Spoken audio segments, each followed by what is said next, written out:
ഈ നാട്ടിൽ ഇപ്പോൾ മലബാറിലുള്ള ഏറ്റവും നല്ല മനുഷ്യന്മാരാണ്. കാരണം എന്തുകൊണ്ട്? സുബഹി നിസ്കരിച്ചിട്ട് ഓടി വരികയാണ്. എന്തിന്? പറയും എന്തിന്? ഖുർആൻ കേൾക്കാൻ വേണ്ടി വരിക, അള്ളാന്റെ കലാമിന് വേണ്ടി പാഞ്ഞു വരികയാ. അതുകൊണ്ട് ഇന്ന് മലബാറിൽ ജീവിക്കുന്ന സാലിഹീങ്ങൾ തന്നെയാ.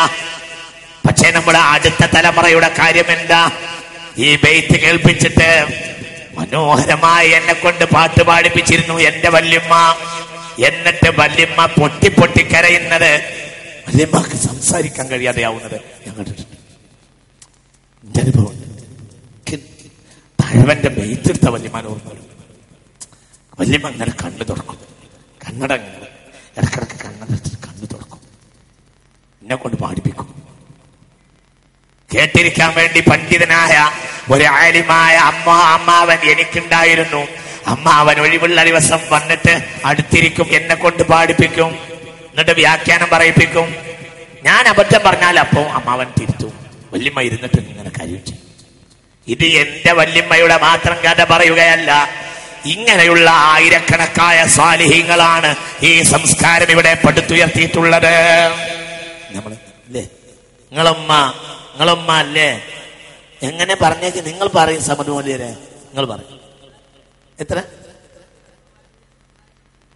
സുബ്ഹാനല്ലാഹ്, സുബ്ഹാനല്ലാഹ്. വീട്ടിലേക്കുള്ളതല്ല, ഉമ്മാക്ക് വേറെ ഖാസായി സ്വന്തമായിട്ട് ഒന്നും മാനയിലുണ്ടായിരുന്നു. പിന്നെ അവരെങ്ങനെ നന്നാവാതിരിക്കുക? നമ്മളെങ്ങനെ നന്നാവുക? അല്ല, പിന്നെ അവരെങ്ങനെ നന്നാവാതിരിക്കുക? ഇത് കറിയില്ലേ? നിങ്ങൾ റബ്ബേടെ നബിയേതാണ്, ദീനും ഏതാ? ചോദ്യം ഇതാതിനുത്തരം ചെയ്യേണ്ടതാ. എനിക്കുള്ള റബ്ബല്ലാഹു ജല്ല ജലാലുഹു, നബി മുസ്തഫ ദീനിന്റെ ഇസ്ലാം ദീനുഹും.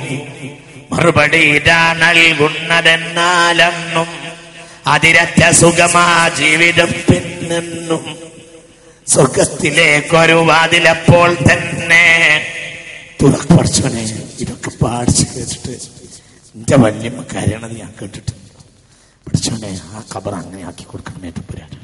മുഅ്മിനീങ്ങളെ വളരെ വളരെ ചിന്തിക്കണം. ഇതില്ലല്ലോ. ഏത് വീട്ടിലായിലുള്ളത്?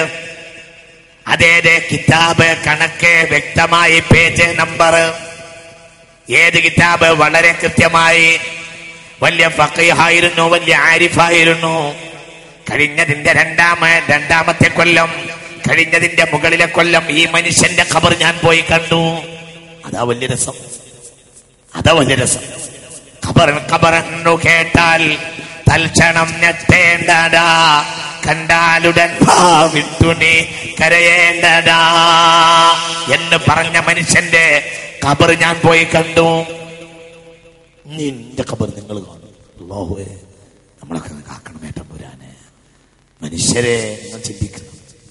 ഈ ഇരിക്കുന്ന തങ്ങൾ പാപ്പ എന്നെ പെരുമുഖത്തേക്ക് വാതിന് കൊണ്ടുപോയി, പെരുമുഖം മഹലിലേക്ക് ഒരു വാതിന് കൊണ്ടുപോയി. വഅള് പറയാൻ വേണ്ടി എണീറ്റ് നിന്നപ്പോൾ കണ്ണിന്റെ മുന്നിൽ കോയ മുസ്ലിയാരുടെ ഖബറും. മനസ്സ് പതറിപ്പോയി. കാരണം കോയ മുസ്ലിയാർ, ബഹുമാനപ്പെട്ട MK കോയ മുസ്ലിയാർ നൽകട്ടെ, എന്തേന്ന് ഓമന പേര് പറഞ്ഞിരുന്നത്? കുട്ടിമാനല്ലേ? കുട്ടിമാൻ എന്ന് പറഞ്ഞിരുന്നു ആളുകൾ. കുട്ടിമാൻ തന്നെയായിരുന്നു. അത് വല്ലാത്തൊരു മനുഷ്യനായിരുന്നു. വല്ലാത്ത മനുഷ്യൻ എന്ന് പറഞ്ഞാൽ നിങ്ങളുടെ കയ്യിലൊക്കെ ഉള്ള ഈ വെളിച്ചത്തിന്റെ ഒരു ഉത്തരവാദി ആ മനുഷ്യനാണ്. അല്ലാഹുമ്മ ഗ്ഫിർ ലഹു, അല്ലാഹുമ്മ ഗ്ഫിർ ലഹു, അല്ലാഹുമ്മ ഗ്ഫിർ ലഹു, അല്ലാഹുമ്മ ഗ്ഫിർ ലഹു. അമേരിക്കയിലെ കഥ പറഞ്ഞ പ്രാസംഗികന്മാരൊന്നും ആയിരുന്നില്ല അവർ പഠിച്ചവരെ പേടിക്കുന്ന വാക്ക് പറഞ്ഞവരായി. അവരെ വാക്ക് കേട്ടിട്ട് പൊട്ടിക്കരയാത്ത മനുഷ്യരില്ല. അവരെ വാക്ക് കേട്ട് മുഴുവൻ കരഞ്ഞുപോയി. ഞാൻ പെരുമുഖം മഹലിലേക്ക് എന്നെ വാതിന് കൊണ്ടുപോയി. നേരെ കണ്ണിന്റെ മുന്നിൽ കോയ മുസ്ലിയാരെ ഖബർ. മനസ്സിങ്ങനെ വേദനയായി. റബ്ബേ, ഒരു കാലം ആയിരക്കണക്കായ സദസ്സിൽ ഖബറിനെ പറ്റി പറഞ്ഞ് പേടിപ്പിച്ച മനുഷ്യൻ ഇപ്പോൾ ആ മനുഷ്യൻ ഖബറിന്റെ ഉള്ളിലാണ്. അല്ലാഹുമ്മ ഗ്ഫിർ ലഹു. മറുപടി ഇതാ നൽകുന്നതെന്നാലെന്നും അതിരറ്റ സുഖമാ ജീവിതം പിന്നെന്നും. സ്വർഗത്തിലേക്കൊരു വാതിലപ്പോൾ തന്നെ തുറക്കുന്നതാണെന്ന് ഹദീസിൽ പൊന്നേ. ഇത് കേട്ട് മനുഷ്യൻ നന്നാവില്ലേ? നമ്മൾ ഈ മാപ്പിള കലയെ നശിപ്പിച്ചില്ലേ? മാപ്പിള സാഹിത്യത്തിന്റെ ചേരുവ ഹൃദയമായിരുന്നു. ഞാൻ വരാം. എ വി മുഹമ്മദ് സാഹിബിന്റെ ഒരു പാട്ടുണ്ട്. ആ പാട്ടൊക്കെ കേട്ട് എത്ര ആള് നന്നായിട്ടുണ്ടാവും. ഞാൻ വരാ ഭാഗത്തേക്ക് ഇല്ലേ? എത്ര ആള് നന്നായിട്ടുണ്ടാവും. പഠിച്ചോനെ പേടിയുള്ള മനുഷ്യന്മാരായിരുന്നു. അതൊക്കെ തമാശയൊന്നുമായിരുന്നില്ല. അള്ളാനെ പേടിയുള്ളവരായിരുന്നു. അവരേത് രംഗത്ത് അള്ളാനെ പേടിച്ചവരായിരുന്നു. വളരെ ചിന്തിക്കണം. നോക്കുണി ഇനി പറയാ. സ്വർഗത്തിലേക്കൊരു വാതിലപ്പോൾ തന്നെ തുറക്കുന്നതാണെന്ന ഹദീസിൽ പൊന്നേ. നീ നല്ല വാക്ക് പറഞ്ഞാൽ ഉടനെ സ്വർഗത്തിലേക്ക് വാതിൽ തുറന്നേരും.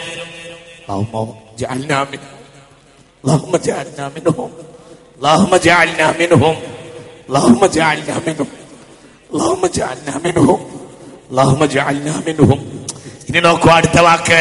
ഇനി കേട്ടോ അടുത്ത വാക്ക്. ഇത് 7 ദിവസം നീണ്ടു നിൽക്കും എന്ന് സുബ്ഹി ഇമാമും വ്യക്തമായി പറയുന്ന. ചോദ്യം ഒരു മിനിറ്റല്ല, 7 ദിവസം ചോദ്യം ഉണ്ടാവും. 7 ദിവസം ചോദ്യം മനസ്സിലായില്ല.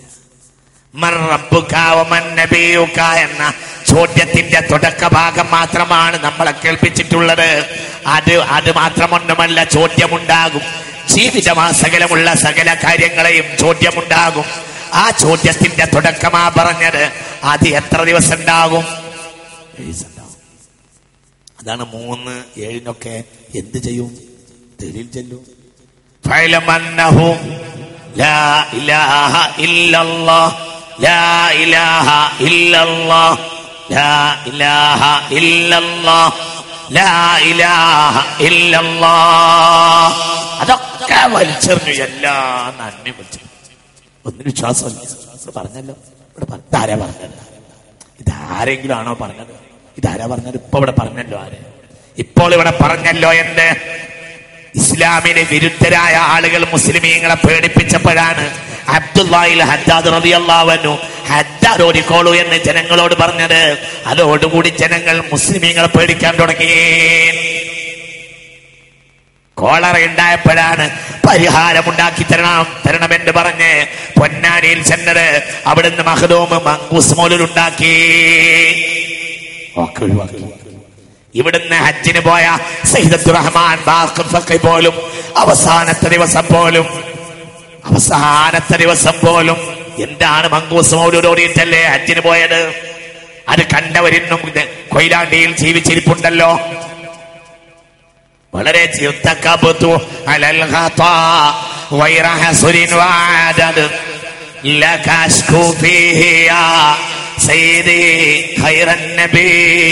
കുറ്റമെന്ന വാഹനത്തിൽ അറ്റമില്ല കേറി ഞാൻ തങ്ങളോട് ന്യായമായി സയ്യിദി ഖൈറൻ നബി. ഇതൊക്കെ പാടുന്ന വീടായിരുന്നു ഇവിടെ ഉണ്ടായിരുന്നത്. കഴിഞ്ഞു. മനസ്സ് വേദനിക്കാണ്. ആകെയുള്ള നട്ടത്തിന്റെ കാരണം മനുഷ്യ പഴമ നശിപ്പിച്ചു കളഞ്ഞതാണ്. പഴമ പോലെ മുസ്ലിമീങ്ങളെ നമുക്ക് നഷ്ടപ്പെട്ട ഒന്നുമില്ല. അത് ഗൾഫ് പണത്തിന്റെ പ്രസരിപ്പിൽ നഷ്ടപ്പെട്ടു പോയതുമാണ്. ഇന്നലി കുല്ലി ഉമ്മത്തിൻ ഫിത്ന വഫിത്നതു ഉമ്മത്തി അൽമാൽ. നിങ്ങളെന്താ വിചാരിച്ചത്? ഒരു ദിവസമാണോ ചോദ്യം? അല്ല, ഇത് 7 ദിവസം നീണ്ടു നിൽക്കും എന്ന് സുബ്ഹി ഇമാമും വ്യക്തമായി പറയുന്ന. അല്ലാഹുവേ, അവനെ തൊട്ട് ഞങ്ങളെ രക്ഷപ്പെടുത്തണമേ റബ്ബേ. അല്ലാഹുവേ, ഞങ്ങളെ രക്ഷപ്പെടുത്തണമേ റബ്ബേ. മനുഷ്യരെ ഇതൊന്ന് ചിന്തിച്ചൂടെ? ഭയങ്കരല്ലേ ഈ പറഞ്ഞ വാക്ക്? ഇത്ര മനുഷ്യനെ മാറ്റിയ ഒരു വൃത്തി ഞാൻ എന്റെ ജീവിതത്തിൽ കണ്ടിട്ടില്ല.